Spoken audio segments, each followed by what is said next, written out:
1912, le Titanic sombre dans l'Atlantique. Un drame inattendu qui plonge le monde entier dans la stupéfaction. Et pourtant, en 1898, l'écrivain américain Morgan Robertson imagine déjà le naufrage du plus grand paquebot fictif du monde, son nom, le Titan.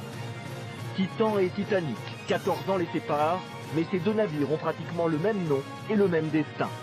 Mais le plus troublant, c'est que les coïncidences ne s'arrêtent pas là. Dans le roman de 1898, le Titan pesait 70 000 tonnes.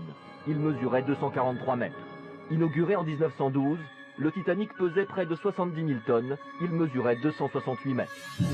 Le Titan possédait 3 hélices. Le Titanic, 3 hélices.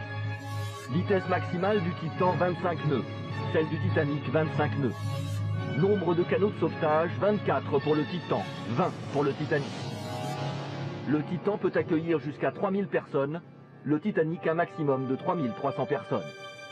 Des similitudes déroutantes sur des détails incroyablement précis.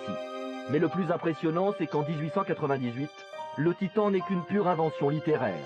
Les techniques sont telles qu'on ne peut même pas imaginer construire un jour ce genre de navire.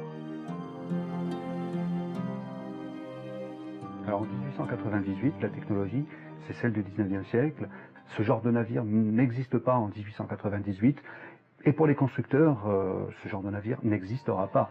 Techniquement, on ne peut pas les envisager. On n'a pas de quoi les construire et on n'a surtout pas l'argent pour les construire. Quand Robertson invente le navire idéal, et petit à petit, on va s'apercevoir que la technologie va, peut-être sans le vouloir, piocher dans ce navire idéal pour se mettre à construire les vrais navires, et notamment le Titanic.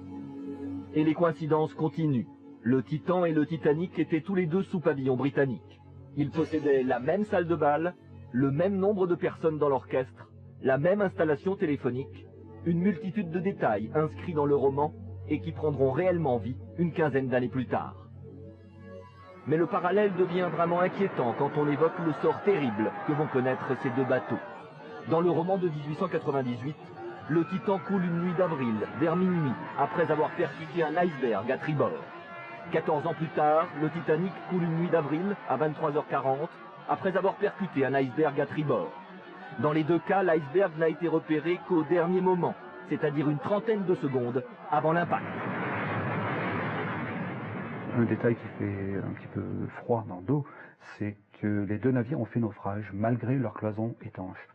En 1898, Morgan Robertson écrit dans son roman qu'en actionnant un simple bouton, le capitaine du Titan pouvait fermer les cloisons étanches, ce qui rendait le navire « practically unsinkable », écrit-il, pratiquement insubmersible. Lorsqu'on prend le shipbuilder,